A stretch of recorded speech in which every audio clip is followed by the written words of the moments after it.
Everyone, good evening. मैं रवि कुमार एक बार फिर कक्षा 10 के गणित के अध्याय सांख्यिकी से प्रश्नावली 14.3 से आज हम माध्यक की गणना करना सीखेंगे। इससे पहले हमने 14.1 और 14.2 दोनों ही प्रश्नावलियों को पूरा किया था। 14.1 में हमने माध्यक की गणना करना सीखी थी। इसमें आपने माध्यक को 3 भागों में बांटा था, पग विचलन विधि, कल्पित विधि और आपका प्रत्यक्ष विधि। उसके बाद हमने 14.2 में हमने बहुलक की गणना करना सीखा था। तो इसी प्रकार हम आगे सीक्वेंस में बढ़ते हुए आज प्रश्नावली 14.3 का प्रश्न संख्या 1 हल करेंगे, जिसमें हमें माध्यक की गणना करनी है। तो सबसे पहले हम माध्यक का सूत्र लिखेंगे। तो यहाँ में माध्यक का सूत्र है कि माध्यक बराबर होता है हमारे पास L plus n/2 minus CF upon F गुणे में हो जाएगा H।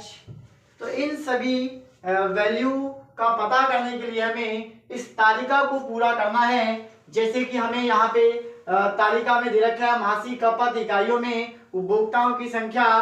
तो यहाँ पे हम सबसे पहले हम निकालेंगे संचयी बारंबारता। एक नया इसमें तालिका आपकी बनती है, संचयी बारंबारता का मतलब होता है CF।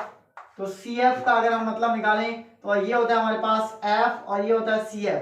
तो CF का जो मान हम निकालते हैं तो पहली संख्या को जैसा है वैसा ही लिखा जाता है। 4 का 4 में हम फिर 5 जोड़ेंगे, 4 में 5 जोड़ेंगे होता है 9 में फिर हम 13 को जोड़ेंगे होता है 22 में अगर हम 20 को जोड़ेंगे तो होता है हमारे पास 42 में अगर हम 14 को जोड़ेंगे तो होता है हमारे पास 56 में अगर हम 8 को जोड़ेंगे तो होता है हमारे पास 64 और 64 में अगर हम 4 जोड़ देंगे तो हमारे पास आता है 68।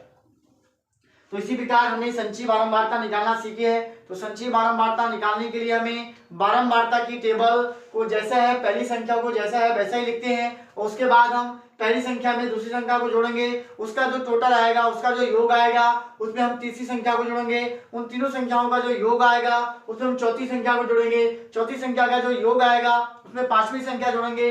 इसी प्रकार जोड़ते जोड़ते हमारे पास इन संख्याओं का एक टोटल आ जाएगा। जैसे कि हमें यहाँ दिख रहा है सिग्मा FI का जो टोटल है वो भी 68 है और हमें टोटल यहाँ जो मिला है वो भी 68 है।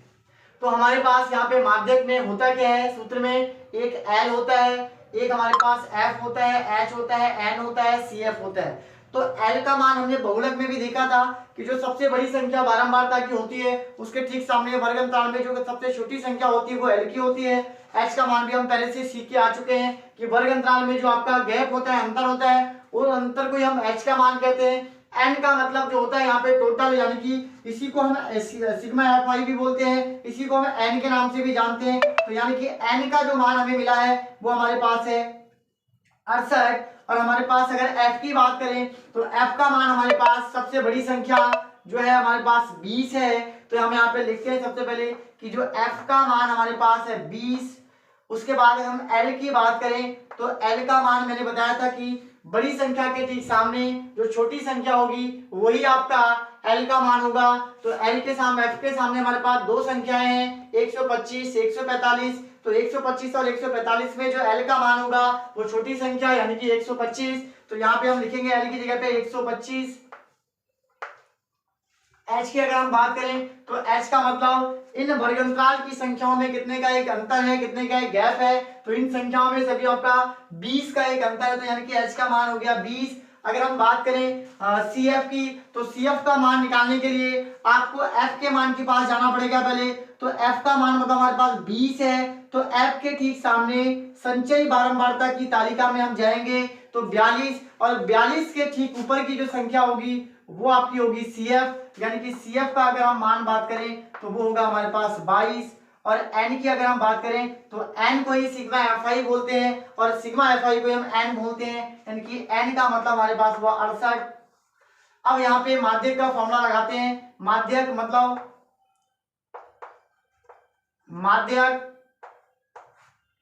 का मतलब L का मतलब हमारे पास दे रखा है, L मतलब हमारे पास 125 प्लस N/2 मतलब N का मतलब हमें दे रखा है 68/2 माइनस सी एफ, और सी एफ का मतलब हमें दिया है 22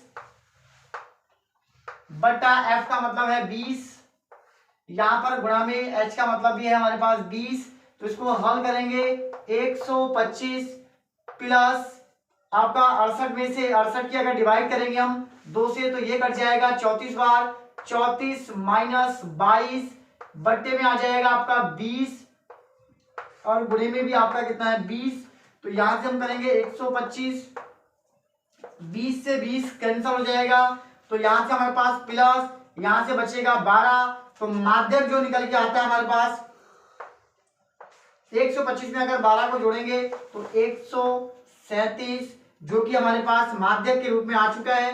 तो इस सवाल का जो माध्यक था वो हमारे पास 137 है। मुझे उम्मीद है या मुझे आशा है कि आप लोग इस माध्यक को निकालना सीख गए होंगे। जैसे कि इससे पहले की वीडियो में हमने बहुलक और माध्यक की गणना करना सीखी थी। तो इसी प्रकार ध्रुव कोचिंग सेंटर से बने रहिए और कक्षा 10 के गणित और विज्ञान को नई से नई तकनीकों के साथ सरल और आसान भाषा में आप ध्रुव कोचिंग सेंटर से बने रहें और नए से नए टॉपिक, नए से नए आपका सरल भाषा में सीखें। इसी प्रकार ध्रुव कोचिंग सेंटर को जिसने लाइक नहीं किया है, सब्सक्राइब नहीं किया है, वो लाइक करें, सब्सक्राइब करें और मेरे चैनल से बने रहें। जय हिंद, जय भारत।